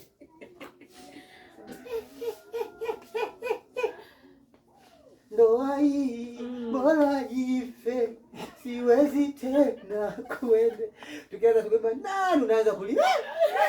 Unajua jamaa wepo, kumbe ndoa walimng'ata na maumivu ya jadi. Mambo ni mengi jamani. Naomba tu kwa nafasi yako, kaa kwenye eneo lako. Amina. Yaani asili ya ndoa ni tamu, ila ina changamoto. Sawa? Kwa hiyo zile changamoto zile ni vitu vya kupambana navyo tu. Sawa? Ukijua mume wako anakimbilia vyuma, tafuta mabuti. Wewe unataka pesa mabuti ya chuma, na anapiga miguu, piga goko. Jihami sema mimi mwanaume akupiga basi nilikuwa napenda. Ndio umempata. Kwa nafasi yako, kaa kwenye eneo lako, maisha yataendelea jamani. Nje na hapo hatuwezi kupiga hatua kama watoto. Hatuwezi. Tunahitaji nafasi ya baraka za Mungu. Amina. Kuza imani kupitia matatizo ambayo unayo kwenye maisha yako. Kuza imani. Amina. Usijibishane na mtu. Sawa? Jifunze kuwa mtu mwenye tabia nzuri, mwenye kauli nzuri, mtu ambaye unajua kujibu. Ukiona sehemu umekasirika usijibu kabisa. Nyamaza kimya. Tafuta maneno mazuri. Hata kama mume wako amekasirika, mke wako amekasirika, tafuta maneno mazuri, ongea naye. Kama hauwezi nyamaza. Tunaelewana eh? Yaani hiki ni kitu ambacho nakupa kwenye nafasi yako, kitakusaidia. Rudi kwenye kumuombea. Omba sana kwa habari yako. Mwambie Mungu ni kweli kwamba huyu ndio mwanamume ambaye nilikuomba unipe. Mpige mapanga, mpige mashoka, mzaba vibao. Baba, unavyoniona hapa, jicho langu moja halioni kwa ajili yake. Nakushukuru. Mshukuru Mungu. Lakini Mungu uliniambia utanipa mwanamume ambaye ni mpole. Hivi ni huyu? Usimwambie Mungu siku akinipiga tena na mimi namtendea jembe. Yaani siku akishika panga, hapa Mungu utakuwa unashuhudia vita. Na nimenunua jembe jipya kwa ajili yake.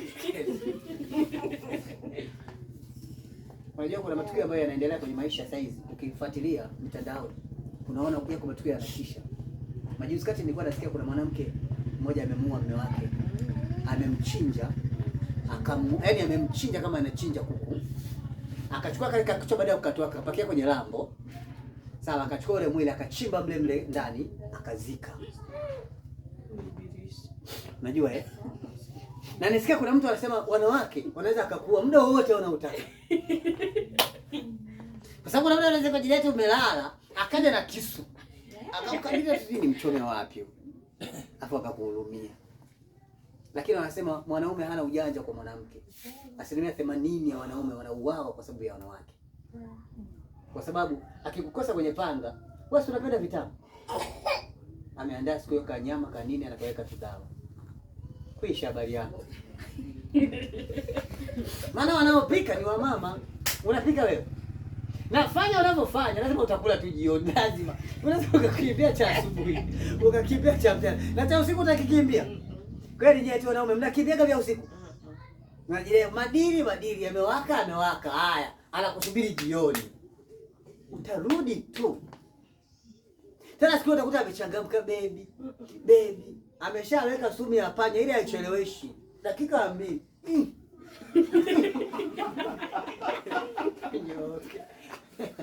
Kwa hiyo wanawake ndio akona roho mbaya full. Yaani abakizi. Naelewa. Anaweza kusafiri mwanamume bora rife. Tujue mambo mengine. Baki nasumbuka na watoto wangu leo nimesha. Unajieti una misuli, ukifika nyumbani makofi sababu utakula tu. Na kwa sababu sumu amenunua nyingi. Hiyo siku ukisema ati nimeshiba naandaa cha kesho, naweka tena sumu. Na kesho kijidau umekwepa anaweka ya kesho kutu. Utakula tu, nyumbani pale ni kwako, huwezi kupakimbia. Huwezi. Kwa hiyo kukuua ni rahisi. Sawa, lakini kumuua mwanamke ni kazi. Ni kazi. Sisi watu tunawaoa kwa kuwapiga hivyo, yani mpaka akushike akupige. Lakini wenyewe basi hata wanatumia nguvu. Kwa sababu anajua kupanga mkono na wewe utamuumiza tu bure. Wewe ni kufa kilaini. Yeah. Haya, pigana sasa na wewe sumu. Pigana kama mwanaume wa shoka. Jamani amecheka kwa. Pambana nayo. Na anakuangalia tena kusema, anafika nje anafunga na mlango. Kwichi. Anyoke kwanza nikuta ameiva. Kimya, kwisha habari yako, kwisha. Tutakwenda tume ya 7 mdomo, macho umetoa. Sawa? Pumzi zote zimeshakutoka. Umeisha. Lakini tunahitaji neema ya Mungu. Maisha sio haya jamani. Kanisa la Mungu hatuishi hivi. Tunaishi kwa upendo na amani. Mwanaume, pata muda wa mazungumzo na mke wako. Mwanamke, pata muda wa mazungumzo na mume wako. Amina. Tunaelewane? Jitahidi sana. Namba yako kubwa nzuri ya kusave. Tena hii namba ya mwanaume sio ya kusave. Namba ya mwanaume ni ya kukalili kabisa. Namba ya mke wako ni ya kukalili kabisa. Tusikilize mke wako namba yake ngapi ukasema, "Hebu nileteeni simu. Maana nina mambo mengi sana siwezi kushika kila namba." Kweli? Kweli namba ya mume wako huwezi kushika? Mbona kuna namba ya madereva bajaji unazo kichwani? Kweli namba ya mume ukose? Yule baba anakuelezeaga mitumba, namba yake umeshaikalili hata sikipoteza simu. Unayo namba ya mume unaenda naye ndani, kweli uikose? Jamani kweli? Amen. Dada, namba ya walimu wenzako unazo, namba ya kweli ya mume wako kweli unakosa? Hivi jamani, kweli hili lipo kweli? Hata nyie mkijiangalia kweli mnaona mnafanya sawa? Na hapa tuweke mtihani, tuanze kuuliza hapo. Kila mtu anayetoka namba ya mke wake. Jamani kweli? Yaani ni tukio gumu. Kuna namba unazo mpaka 4, 5 umekalili kichwani. Kwamba huyu sio mtu wa muhimu sana. Huyu tunalala naye, tunaamka naye. Sawa. Mbona kipindi cha uchumba ulishika? Baby, nimepoteza simu hii namba yangu mpya. Umetoa wapi namba yangu? Ninayo kichwani. Saa hizi imechuja ina laza, umetupa, una save nyingine. Jamani, katika vitu vya muhimu ni hivyo. Sawa. Yaani mimi siwezi kutembea sija save namba ya huyu, siwezi. Kichwani kwangu, sio kwenye simu. Hata nikipoteza simu naweza nikazima simu popote, nikapiga. Na namba za muhimu. Kuna namba ya huyu. Kuna namba ya baba yangu mzazi, lazima niwe nayo kichwani, lazima. Unataka ama hutaki. Yupo hai, lazima niwe nayo. Namba yangu ya mama yangu mzazi. Na mamangu ni bingwa kuwa na namba. Na namba shika hata 2. Ukipiga simu hiyo unasikia namba unayopiga haipo. Kesho ukipiga unasikia namba inaita. Ni bingwa wa namba, lakini inabidi ukalili. Kalili hata 2. Stahili, hayo ndio maisha jamani. Umekalili mama? Dada unayo? Baba yangu na mimi mangu ana namba hata 9, 10. Unayo? Unalazima namba za majirani mpaka weke line yako ndio isome. Jamani, hiyo ni matukio mengine. Ziko dharura. Watu wanaweza wakafika sehemu. Nakumbuka kuna ndugu yetu mmoja alipata ajali. Alipata ajali. Alipopata ajali, simu ikasambaa pale pale, kile kitu kikaribika pale pale. Wamempeleka hospitali, wamemsaidia, wanamwambia unakumbuka nini? Akasema nakumbuka namba tu. Pigeni hii namba. Yuko hoi, haoni macho yote mawili, ila namba anakumbuka. Wakapiga ile namba ya kwanza, akasema haipatikani, akasema piga na hii. Akapiga ile na mama yake mzazi ikaita. Bingwa. Yaani amemaliza kuambia piga hii, anazimia. Ila namba anazo. Sasa sisi tunaishije? Hivi nikisema unanipenda, unanipendaje wewe? Eti wewe unanipendaje? Maana upendo ni kila kitu. Upendo ni kujali, ni kuthamini. Upendo ni ukaribu. Upendo ni undugu, upendo ni ujamaa. Upendo ni upendo jamani. Amen. Eti unampendaje? Hauna namba yake, unampendaje? Eti wewe una namba za huyu? Yaani ni vitu vya kawaida tu, ni vitu vya kawaida, vitu vidogo vidogo ambavyo lazima uwe navyo kwenye maisha, lazima uwe navyo. Yaani unajisikiaje unatembea eti umeshika namba ya mtu mwingine? Umeshika namba ya mama antilie. Sawa? Hujashika namba ya mke wako ambaye anakulisha kila siku. Namba ya mama wa supu unayo. Sema namba yako na hivi inashia 99. Wala sasa sio ngumu kukalili. Na namba ya mke wangu ni ngumu kukalili. Na ngumu kukalili au ni wewe ndio mgumu? Hujataka tu kukalili. Lakini kuna vitu vingine jamani, sio mpaka tusifundishe. Ni mambo mepesi ya kuelezea tu. Amina. Sawa? Wewe unasikiaje kama mume wako anakupigia simu sema bwana simu yangu imeharibika au imepotea? Kwa hiyo hapa nimeona tu nikupigie simu. Baba, umetoa wapi namba yangu? Namba yako sio namba yako ni wewe. Wewe ni mimi. Kesi imeisha. Amen. Unajiona umepata mume. Mume anakalili namba yake, namba ya mama antilia, yako kwa hajakalili ni mume.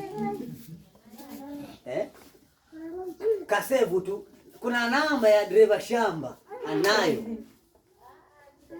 Tena achukua na mke wangu, hebu namba hiyo simu yako. Unashangaa tu anabonyeza namba imeita. Sawa. Sasa nimeazima namba kwa mke wangu. Sije ukarudia kuipiga hii namba.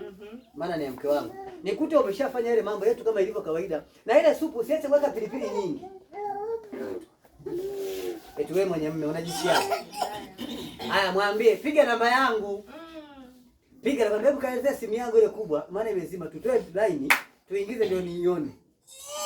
Wewe mpaka waingize line ndio wakuone. Maisha sio hayo jamani. Mimi niseme haya kwa nafasi zetu, kila mmoja kwenye eneo lake ajue ana wajibu wa kusimama kama mtu wa Mungu. Kesi zetu zitaishia hapa. Kama hatutaweza kufanya hili, maana yake tutajikuta hatuwezi kupiga hatua yoyote kwenye maisha. Kanisa, tuko pamoja? Ndio. Umenielewa vizuri? Ndio. Somo letu linahusu mambo ya imani. Ni imani tu. Hatuna vitu vingi. Sawa, imani ni kuamini kila kitu. Imani sio mema tu, imani na mabaya pia. Imani sio mazuri tu, hata magumu pia. Sawa, usimdharau mwenzio. Mpende. Jifunze kumpenda sana uliye naye. Amen. Mpaka siku hata anakufa aseme kwa kweli huyu mtu alikuwa wangu. Siku pia unakufa tukukumbuke kwa yale uliyotutendea. Tusikumbuke jeuri, tusikumbuke ukali, tusikumbuke maneno mabaya. Kuwa mwanaume mzuri, kuwa mwanamke mzuri. Ishi kwenye nafasi yako, Mungu alikuumba hivyo. Sawa? Zika zile tabia mbaya, acha huo uchafu. Usivae nguo wiki 3. Badilisha nguo. Safisha kitanda. Sawa. Sisi wanaume ndio hatutoi neti. Ukiwa umeshaoa neti inatakiwa itoke. Neti imekaa kama iko hospitali. Hata za hospitali wanazitoa. Ni kazi ya nani kuhakikisha kitanda kinakuwa kizuri? Shuka ni hilo. Mpaka linang'ang'ania mtu mgongoni, sababu niachilie. Mke wangu, mbona kama shuka nasikia natoka kafue? Ilikuwa nini nijibu kweli? Hata kuomba msamaha mume wangu. Samahani, ni kweli jana niliamka, kulikuwa kuna matatizo hapo nje, kwa hiyo nikajikuta nimewahi. Nisije nikawa na ujirani ndugu yangu. Kwa kweli baby, sasa ulitambue. Sio kafue. Mke wangu, lakini mbona naona kama kuna nguo hata unaweza kukunja. Inuka, kunja. Sasa kuna maana gani ya mambo haya? Nyie ndio wenye wajibu. Wanaume, mmepata neema, fanyeni kinachowastahili.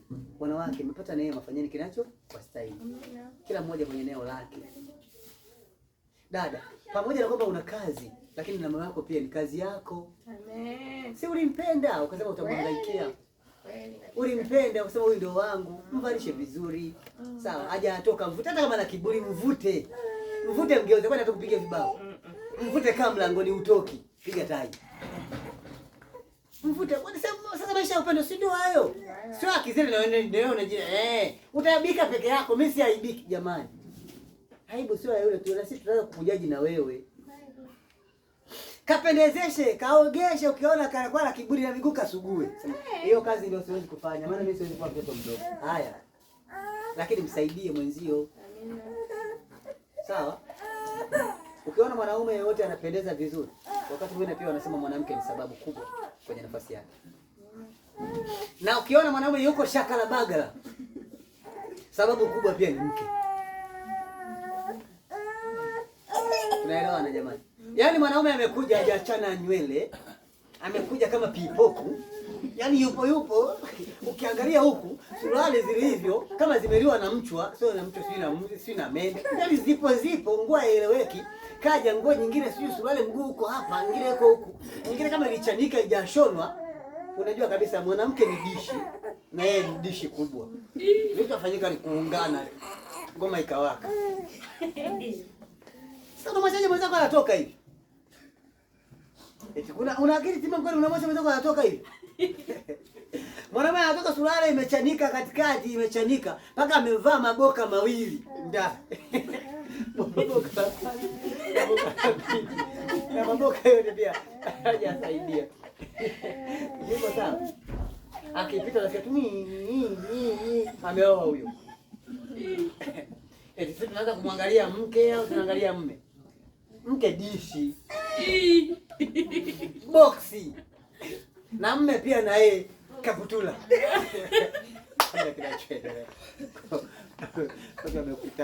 Kama mlangoni mzuie, uone kama atatoka mume wangu, lakini unaniaibisha. Na kuaibisha mimi niache. Kama mlangoni hawezi kutoka. Vitu vingine ni kuongea tu vinaisha. Mume wako anakuja na nguo za ujenzi huko. Unamwangalia. Kwamba tunajenga huko hapo. Leo ni siku ya ibada. Kaja amepiga kama anaenda kwenye mazoezi ya punch. Mwambie mume wangu hapana. Piga leo kasuruali yaka hapa. Nimeandaa kabisa na kashati yaka hapa. Leo utavaa unataka ama utaki utavaa. Na sichomoki mpaka uvae. Na ukitaka kunikwaza ondoka hujavaa hizo nguo. Jamani atavaa tu. Amina. Atavaa.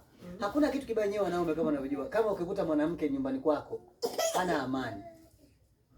Tushaye kukutana naye. Hacheki na wewe, hafanyi kitu na wewe, ukimwambia hajibu. Amenyuti. Siku hiyo unaionaje?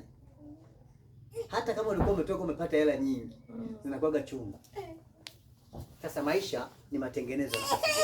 Tusiongee mengi, muda umeisha, lakini tujue tu kwamba tuna sababu ya kufanya kila kitu kwa usawa.